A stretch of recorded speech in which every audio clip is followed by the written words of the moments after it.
You've tuned in to Just Flag with Melody. I went to go film today and realized that both of my mics are dead. So because of the echo where I typically would film, I said, you know what? Let's just do today's video right in the car. But on to today's video. So there has been talk around that a coup d'etat has happened in Côte d'Ivoire. Today's video, we're getting to the bottom of this. Did this really happen, or is this just mere talk?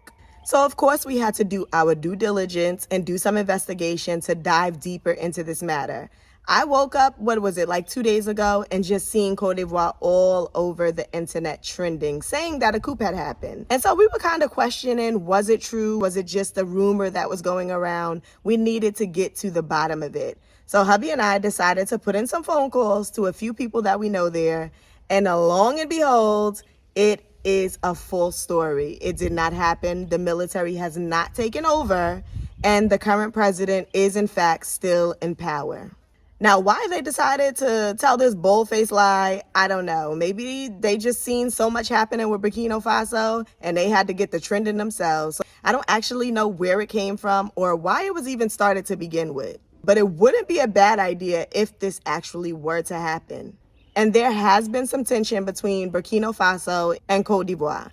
They have this, underlying beef. And I feel like because they're neighboring countries, maybe Burkina Faso was looking at them like, listen, if we taking it upon ourselves to stand up and do something different for the betterment of our country, then y'all right here and y'all should be standing up too. And in fact, they should really have been the first ones to jump on the bandwagon with this whole uprise, being that they are so close. However, we have those that are in power that is still refusing to wake up to the truth and stand for something other than what they are used to standing for. Maybe they're enjoying all that they're receiving, the many benefits that they're receiving from keeping the country suppressed. I don't know. But what I do know is that Africa has been suppressed for so long, and it's time to make a change. It's time to do something completely different outside of the box. So with this whole trending rumor going around about Côte d'Ivoire, maybe it's very necessary because there is power in your words. So when you're speaking something into the atmosphere, it's only a matter of time before it actually becomes reality.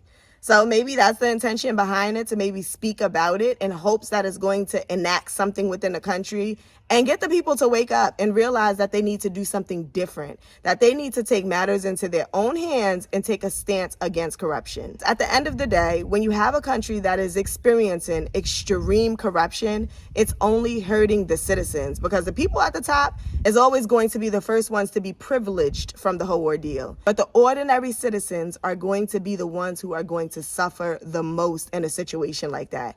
It's never beneficial to the locals that are living within that community because, as they like to say, they are at the bottom of the food chain trying to find a way. But so many times people are so caught up in the moment of what it is that they're going through. You know how it is when trials and tribulations come your way. Sometimes it overtakes you and it's overwhelming and you sometimes can't think outside of that. So even though there's so much corruption and things that may be happening in Côte d'Ivoire, a lot of people are just caught up in trying to do their own thing, trying to stay afloat and trying to survive.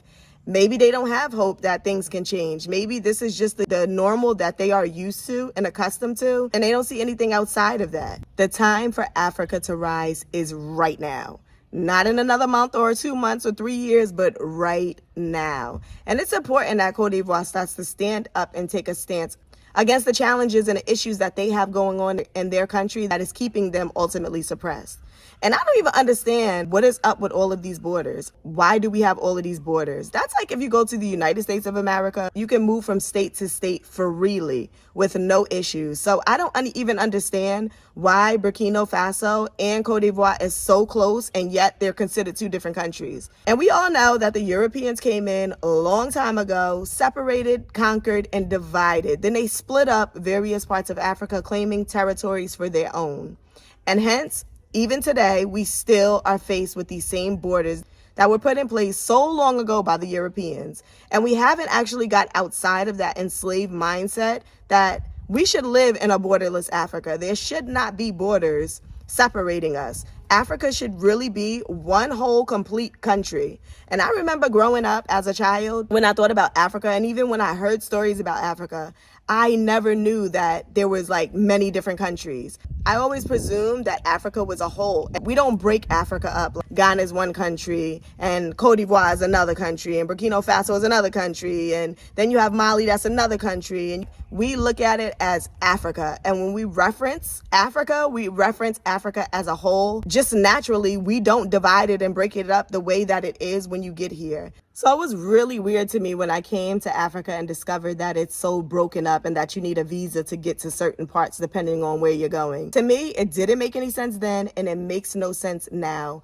Why should you have to have a visa to just literally go 2 seconds into another country when it really shouldn't even be another country? Let's do away with all of these borders and come together to create a United States of Africa. Côte d'Ivoire still continues to deal with unemployment amongst youth, land issues, a huge wealth gap, and not enough funding into their school system. And maybe people are just getting fed up. Everybody reaches that breaking point when they're like, listen, enough is enough. We over here watching Burkina Faso slowly rising and doing what they have to do, but yet it seems that we're still over here being left behind, struggling. That's one of the major issues here in Ghana as well, is that the youth go to school, they spend many years in school, going to college is not exactly easy. All to spend so many years, get out, and not be able to find a job in your specified area of study. And Côte d'Ivoire is experiencing that exact same thing. And how challenging is it that you spend all of these years in school, studying hard, sacrificing, and you do all of that only to graduate and not be able to find a job? It's just devastating. So maybe Côte d'Ivoire is just getting to a point where they fed up. They're like, listen, we're trying to be over here like Burkina Faso. We're trying to build. We're trying to actually create jobs within our economies. We are tired of experiencing wealth gaps and underfunded schools. We need more. I don't care who you are. Everyone eventually comes to that breaking point where they're like, listen, I can't take no more. I did all I could do. And it's even more difficult when you're young because you're filled with so much ambition and motivation and determination. You dream big. There's so many goals that you set for yourself. I think the people are just tired. I think they're fed up, and it's only a matter of time before they do rise up. So I wouldn't be surprised if this tale that is going around actually becomes a reality for Côte d'Ivoire very soon. As Black people, wherever we are on the face of this earth, I think we all are pretty much just fed up and done. Done being colonized, done being mentally enslaved, done being told what to do, done being suppressed, and done struggling. It's time for a change. It's time to do something different. And Black people everywhere are starting to wake up with this same voice. The more and more of us wake up, the more and more of us that get on board, the quicker we'll be able to find a resolution to all of the many challenges that we have been experiencing as Black people. But it has to start somewhere, and it can't start if we're still snoring. So I don't know who was sitting around believing this story and rooting for Côte d'Ivoire and just praising them for standing up and taking back their country and stepping outside of that Western rule and that colonization mentality. But unfortunately, that is not our reality as of yet. And as of now, Côte d'Ivoire is still ruled by its current president. But I'm hoping that this changes very quick, because the more and more African countries rise up and start taking back their countries with a voice, the more change will start to happen. Because what do I always say? Where there is no voice, there can be no change. I say, let's continue to support one another. Let's continue with the efforts of Africa rising, because we know if Africa rises, us brown-skinned people all over the world will begin to rise. So let's help uplift Africa. Let's continue to pray for these countries that are still under colonial rule. And let's pray that they find their voice and they step outside of that and start to actually stand up for themselves and do things differently in their country for their culture and their citizens. That is it for today's video. I have so much to do, a very busy day. So I am about to go get to my day. Thank you for joining me here on today's video, and be sure to drop a comment down below and let me know what your thoughts are on this topic. If this is your first time here on the channel, let me take this opportunity to say welcome, and please consider joining the family and hitting that subscribe button before you go. We now have a store right here on YouTube, Sacred Minerals, or you can visit sacredminerals.org, where we have a full selection of all of our products. Thank you in advance for all of your support. I will see y'all on the next video.